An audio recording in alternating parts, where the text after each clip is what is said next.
Hey there, Legal Tea listeners. This is your host, Jenny Roselle. Today's episode of Legal Tea is a cautionary tale where we talk about real-life cases with real-life clients and with real facts, and they're things that me or my office have actually worked on. So for today's episode, we're going to be talking about a case that my office worked on a handful of years ago where our client, and we're going to call her Luann, had a family, of course, but no children living at the time of her passing. She had a kid, but the kid had passed away before her. So in her estate plan, things were left to her closest relatives, namely some nieces and nephews. The issue? Well, those nieces and nephews didn't exactly get along. And the bigger issue? She decided to appoint one of them as the executor and trustee in her estate plan, which about resulted in World War III. Before we really dive in, if you recall, the last Legal Tea Cautionary Tale episode really talked about naming a bank or financial institution as executor or trustee. And we discussed some things to consider if you do name a bank or a financial institution. Now, this episode is such a beautiful follow-up to that because today's big message to you is you don't have to name a family member as the executor or trustee in your estate plan. And I think it's a beautiful follow-up to our last Cautionary Tale episode because it's a reminder to you that there is a lot to think about when it's time for you to #do your estate plan. I think that sometimes people just, have someone like me, an estate attorney, just kind of flop names in the document without really thinking about who they're putting. Like, is this going to be the best option I have to serve an XYZ role? And no, for the love of goodness, it does not have to be a child, and it definitely does not have to be the oldest child. So back to this cautionary tale. Luann came to our office many years ago, like even before my time at the office. And I've been with this firm for 11 years now. And she came to us with an existing revocable living trust that was created prior to our office's involvement. So she wanted to come in to make some changes to her trust.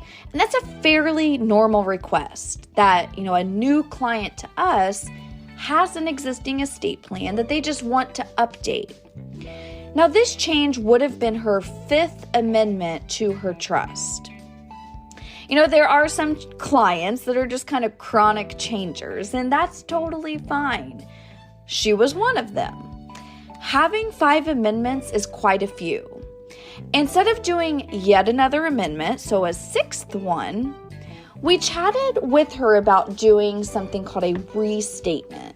That way, it would fully replace her existing trust and allow her to be able to incorporate all the changes that she's ever made in those amendments and allow her to make whatever changes she's, wanting to make at that time. I'll take 2 seconds to discuss why this was a good idea for her to do. Every time an amendment is done, that is yet another document that's in the mix, meaning it's just yet another document to keep track of and not lose. So Luann had her existing trust, right, in these 5 amendments, and she was wanting to do a 6th one. But what if she misplaces one of them? What if she misplaces more than one of them? Then we have no idea when it's time to administer things what changes occurred in those missing amendments. A restatement fully replaces the existing trust, all while incorporating all the changes, meaning you don't have to keep track and not lose those several documents. We're back to one single document, which is clearly way easier to keep track of and easier for your executor and trustee down the road, since we're only looking at one document rather than having to kind of track all the changes made in 5, 6, or 7 documents. It's just really smart to, at some point, stop, incorporate all the changes in all of the documents, and get back to a single governing instrument. So that's exactly what Luann did. She chose to do a restatement. And when doing the restatement, it's kind of like, kind of doing things like from a blank canvas. We get to sort of restart with who is where and what is happening. And the two big changes Luann was wanting to make was to remove her deceased child from her plan, to leave things to her nieces and nephews, and also to change the executor and trustee to a trust company, a corporate fiduciary. The establishment she'd been talking to was like super reputable in the community and was known for being a trusted resource for individuals to use them as executor and trustee in an estate plan. So this change really didn't surprise us for that reason. Those changes were made through a restatement, and we all moved on. Fast forward about 3 years, and we hear from Luann, and she wants to make changes again.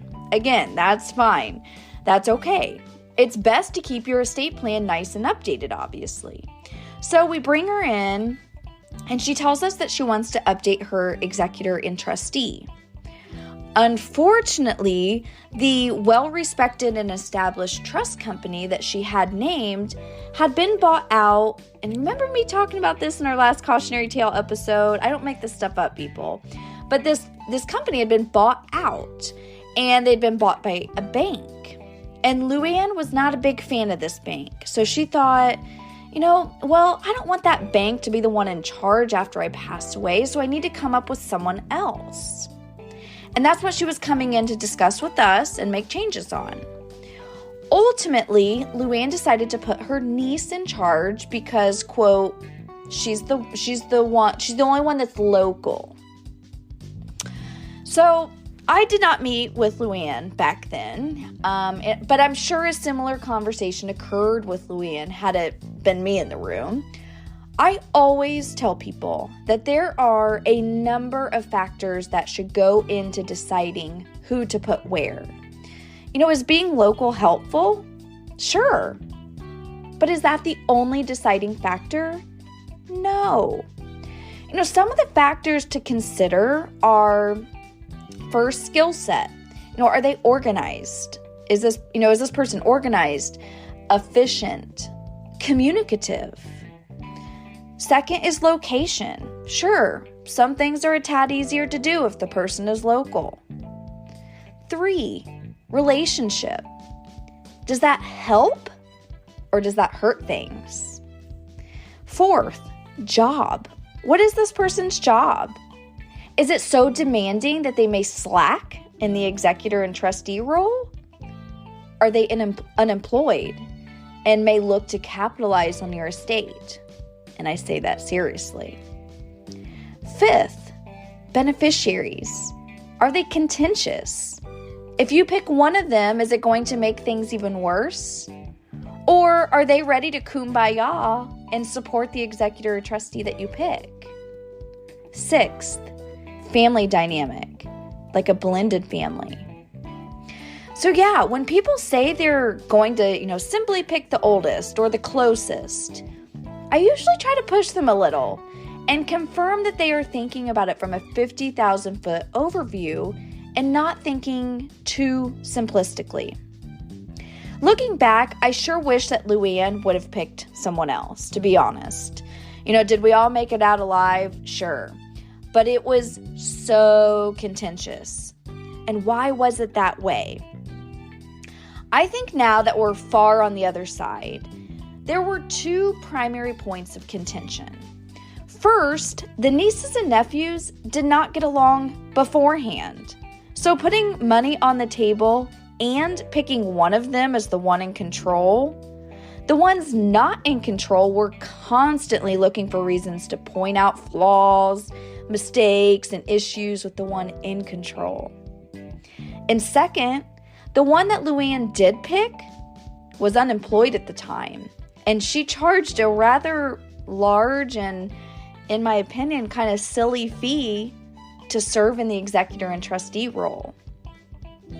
Ultimately the choice is yours, friends. If it's your estate plan, you pick who is where. What I can tell you is that I think Luann did not choose the right person. One of the main reasons the nieces and nephews fought was due to the person that was selected. I'm like 99.9999% sure that if it was a total third party, unbiased person serving in that role, I bet things would have gone so smoothly. The ones that were not the executor, the trustee, they were simply picking at every little thing that the niece did.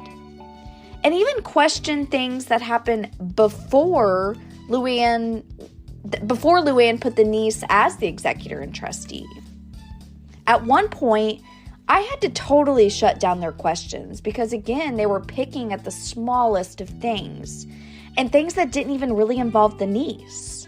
Like they wanted to know how Luann came to pick the niece and why Luann picked the niece. I remember thinking, I wish Luann didn't pick any of you. Thankfully, for the family, I was somehow able to keep the family at bay and not start suing each other. Were there fights between all of them? Definitely. Though I have to give myself a pat on the back because how I prevented that family from not suing each other, I'll never know. They actually had sued each other before over other things, so it was like a legitimate concern of mine, for sure. But they didn't, thank goodness. That would not have been good for anyone. Not good for them. It would have been so much in legal fees. Not good for me, not good for us. We would have definitely had to get involved and probably gotten deposed and served as witnesses, just taken up so much time. Not good for the estate. It would have just definitely delayed everything. So like I said earlier, I know hindsight is always 20/20, but I just really don't think it would have ever been on the verge of litigation if Luann had picked anyone outside the nieces and nephews, as long as that person, of course, was capable. If Luann didn't have anyone else close to her, like relationship-wise and capable, that's when people start looking at third parties that are, professionals in this line of work, whether it be a bank or a financial institution, which, as I talked about in our last Cautionary Tale episode, it comes at a cost. But so does litigation if you pick the wrong person. Or whether you pick a professional like an attorney or an accountant, which too comes at a cost, but usually not as expensive as a bank or a financial institution. But what happens if something happens to that person after you appoint them in your document? What is not off the table either is someone that is kind of relatively close-ish to you, like relationship-wise, but maybe not family, but does possess a solid skill set. So say you have a dear friend's child who would do really well in this type of position, but has really nothing to gain. They're not a beneficiary. They would just serve in this position really well. There's just so many things to consider, right? And what's kind of annoying too is that your people best. The estate attorney, I don't. So what I would encourage you to do is just genuinely and thoroughly look at all of your options. List the pros and cons, go through the factors that I mentioned earlier, and hopefully you can come up with a solid answer. Alrighty, let's wrap this episode up and shift to a sneak peek of next week. We are back to the current events, current trends topic where we talk about something I've seen or run across, maybe on the news or social media that I think would be interesting to chat about on here. So during next week's episode, I'm really excited because we're going to talk about a few lines out of Taylor Swift's new song, Anti-Hero, and how it subliminally references a rule in my little estate world called the Slayer's Rule. Now, did you ever think we'd talk about a Taylor Swift lyric here on Legal Tea? There's a first time for everything, I guess. So until next Tuesday, Legal Tea listeners, take care and be well.